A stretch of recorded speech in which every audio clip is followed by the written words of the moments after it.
Bonjour Ludovic Gréling, vous êtes journaliste économique et scientifique et auteur de Le monde qu'ils veulent sur les élites mondialistes. Et aujourd'hui, vous allez nous parler de quelque chose que le Bureau de recherche géologique et minière vient de lancer, un vaste inventaire des ressources minérales de la France qui permettra d'identifier les zones d'intérêt pour 55 métaux stratégiques. Alors, ça tombe bien, Trump vient de réclamer 500 milliards de dollars de terres rares en Ukraine. Pourquoi a-t-on besoin de minéraux et de minerais et pourquoi est-ce qu'il est important que la France se lance dans l'aventure ? Bonjour, vous parliez des terres rares, c'est très intéressant. Les terres rares font partie d'un ensemble d'éléments de la matière qui ont été identifiés par les chimistes européens ces 3 derniers siècles. Donc on a découvert qu'il existait dans la matière qui nous entoure, dans les cailloux, dans les arbres, des éléments fondamentaux, les fameux atomes. Mais chaque atome a des propriétés différentes. Et parmi ces éléments, il y a des terres rares qui sont des métaux. Ce sont des métaux qui ont des propriétés physiques et chimiques très particulières. Et on en parle beaucoup depuis maintenant une quinzaine d'années parce qu'elles permettent, par exemple, de faire nos écrans tactiles des téléphones. Vous savez, si on peut en fait passer notre doigt et avoir ces écrans tactiles, c'est parce qu'on met un petit peu d'un de ces éléments, une terre rare en l'occurrence, et on peut faire ça. Elles permettent aussi de miniaturiser les aimants des éoliennes en augmentant les capacités des aimants permanents et enfin du coup de ce qu'on appelle les aimants permanents. Dans la défense, les terrains, on les utilise par exemple pour améliorer les systèmes de guidage, pour améliorer les performances des blindages, pour améliorer la capacité de détection des sonars.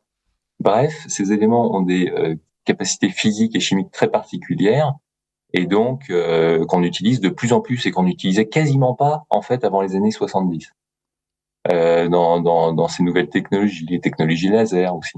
Donc là, on se Euh, retrouve en fait avec une ressource minérale dont on n'avait pas mésestimé l'importance, mais dont l'importance est en fait très récente.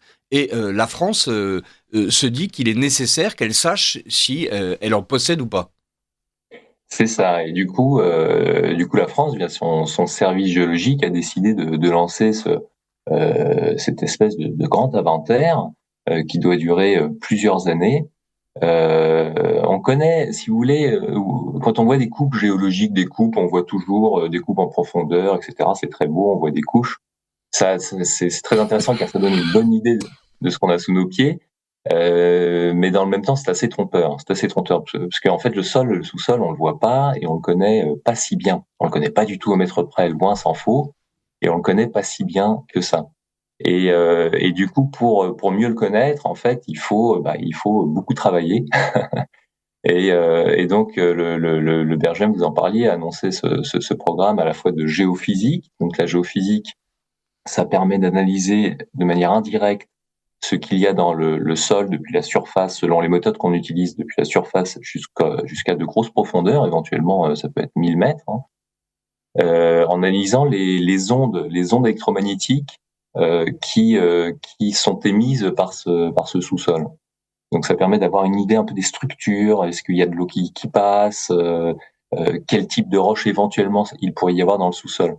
Ça doit être couplé à d'autres types de méthodes, c'est ce que va faire ce Bergem pendant plusieurs années, avec de la géochimie. Donc là, on va carrément sur le terrain, on va faire des prélèvements et on essaye de voir quels sont justement les éléments de la matière euh, dans tel endroit.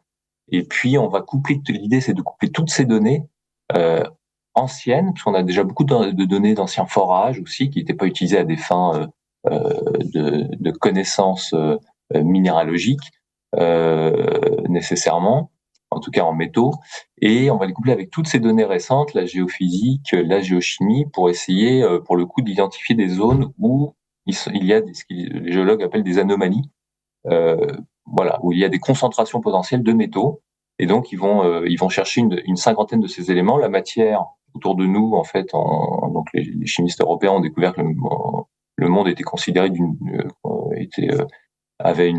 y avait une centaine d'éléments globaux qui constituaient la matière autour de nous, ils vont chercher une cinquantaine de ces aimants-là.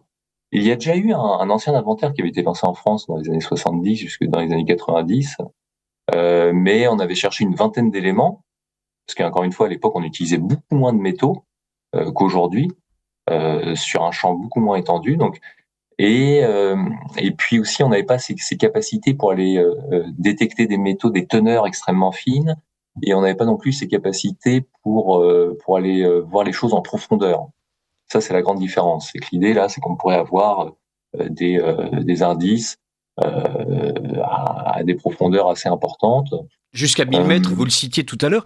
Vous avez dit pendant quelques années, si je ne m'abuse, ça va durer 6 ans. C'est bien ça, cette campagne d'acquisition de données? Oui, c'est ce qu'ils annoncent. Hein. Donc 6 années, en fait, pourquoi? Parce qu'ils vont couvrir plusieurs régions du territoire, pas du tout le territoire. Pour ce qui est des métaux, euh,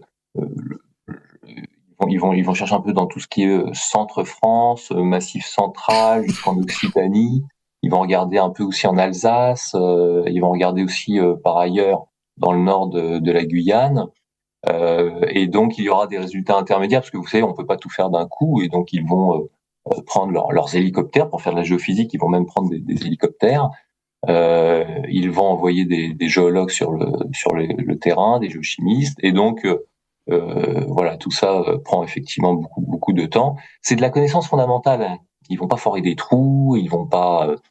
Ça, c'est après, c'est libre à des entreprises privées qui vont acquérir ces données-là, de s'intéresser et ensuite de faire des forages. Vous savez, ouvrir une mine, on a tendance à dire qu'ouvrir une mine de cuivre, par exemple, qui est un métal assez commun, prend une douzaine, voire une quinzaine d'années. En En tout France. cas, une dizaine d'années. Particulièrement en France, mais de toute façon, même ailleurs dans le monde, pour savoir si une zone est potentiellement intéressante et donc exploitable économiquement, c'est-à-dire évidemment, si vous retirez du cuivre, mais que, pour dire la chose prosaïquement, ça vous coûte plus d'argent que de le vendre, et ça consomme énormément d'énergie, ça n'a pas beaucoup d'intérêt. Et donc pour faire cela, il faut faire beaucoup d'études. Il faut voir si l'élément, on peut le sortir du minerai, parce que l'élément, il est dans la roche que l'on voit, hein, et parfois il est dans une forme de roche qui fait qu'il est difficile à extraire. Il faut voir s'il y en a, quelles sont les quantités, etc. Tout ça, ça demande du temps. Et vous savez que la société Imerys avait annoncé le lancement d'une grande mine de lithium dans l'Allier pour 2028, je crois. En fait, ils ont commencé progressivement leurs études au milieu de la décennie précédente, vers 2015-2016 par là. Donc, vous voyez, les choses prennent du temps, mais déjà, faut-il connaître le sous-sol le mieux possible pour pouvoir au moins se mettre en position de. Alors, on C'est ce qui voit va être qu'il y a, annoncé. il y a là exactement le décalage entre le temps scientifique, le temps économique et le temps politique.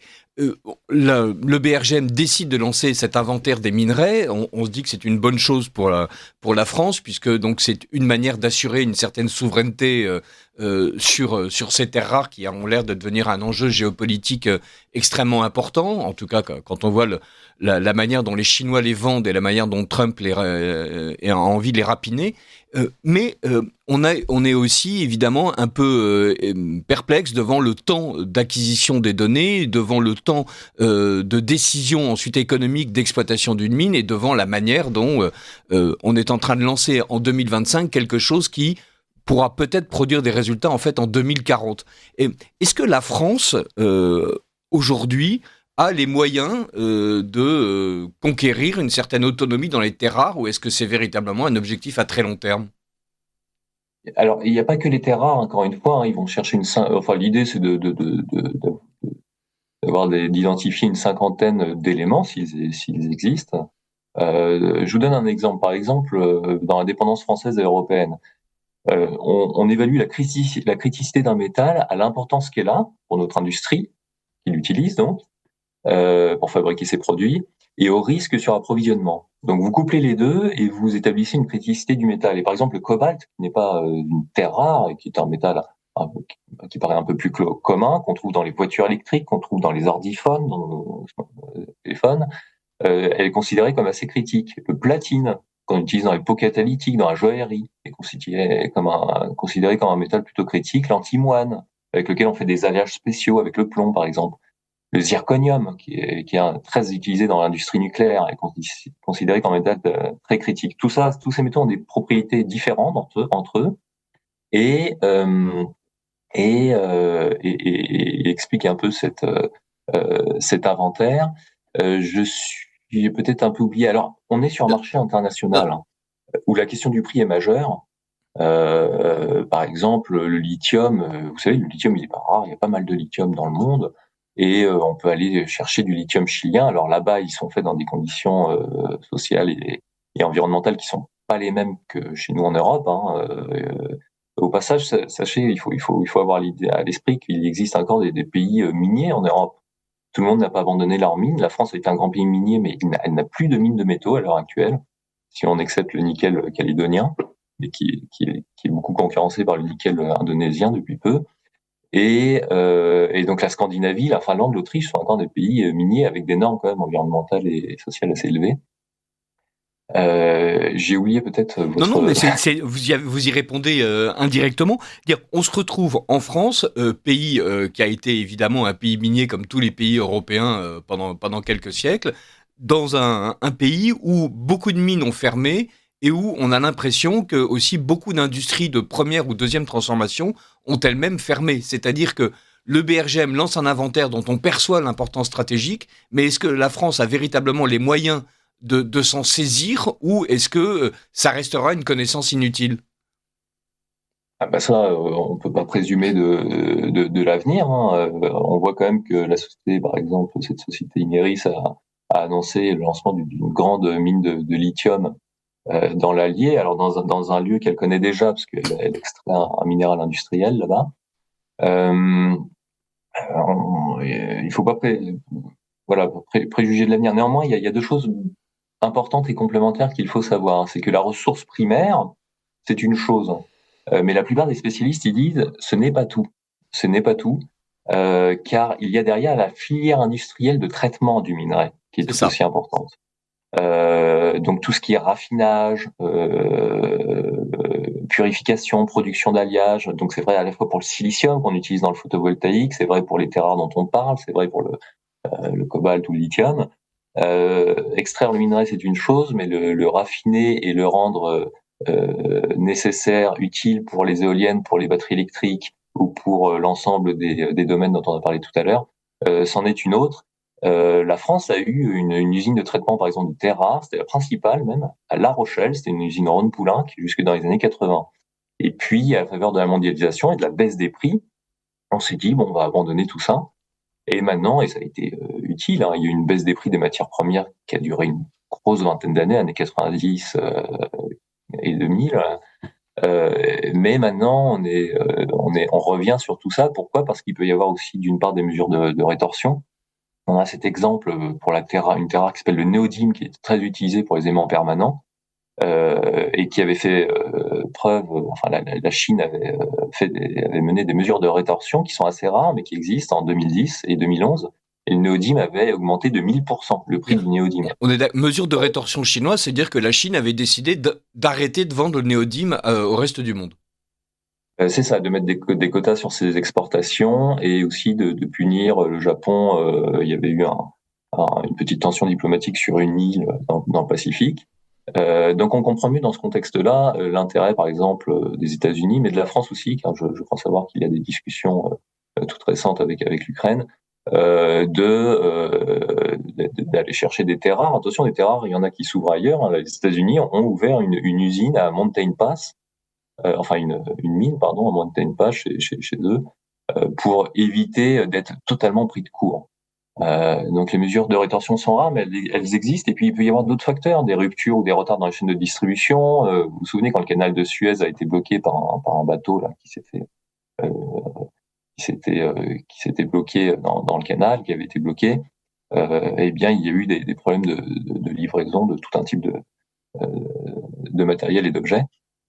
Donc voilà, et c'est pour ça aussi qu'il ne faut pas sous-estimer la mine, ce qu'on appelle la mine secondaire, le recyclage, la récupération des métaux dans les objets déjà existants. Il y a des études, des recherches qui sont menées en France pour ça, pour le faire de manière économiquement viable, parce qu'il y a là quand même un gisement non négligeable dans toutes nos cartes électroniques, il y a dans nos objets électroniques, etc., une ressource non négligeable de cuivre. Vous savez que plus du tiers du cuivre consommé déjà aujourd'hui dans le monde est recyclé. Provient du recyclage. Mais par contre, on ne sait pas trop recycler des terres rares. C'est plus difficile parce que les teneurs dans les objets sont très faibles. Donc il faut faire des recherches, trouver des méthodes pour faire ça de manière économiquement viable, toujours. Enfin voilà. Euh, Et on sent bien que ouais. là, il y a dans la minute qui nous reste pour en parler, il y a une tension en fait entre le prix économique de l'exploitation de ces minerais, soit par des forages et la création d'une mine, soit par du recyclage, et le danger de se retrouver en fait totalement dépendant de l'étranger. Tout à fait, tout à fait. C'est toujours une tension. Encore une fois, une criticité d'un métal, on ne va pas l'évaluer seulement au, au fait qu'on en importe massivement. On va aussi l'identifier par rapport aux besoins de l'industrie et aux sources d'approvisionnement, qui sont plus ou moins problématiques, parfois pas. La mondialisation, là aussi, est en train de montrer ses limites. Mais merci beaucoup, Ludovic Grelling, de nous avoir éclairé sur ces enjeux et la manière dont la France essaye d'y répondre à travers cette action du BRGM. Et j'espère qu'en tant que journaliste scientifique et économique, vous pourrez revenir nous éclairer sur vraiment ce qui est derrière des décisions qu'on a parfois du mal à comprendre. Merci beaucoup.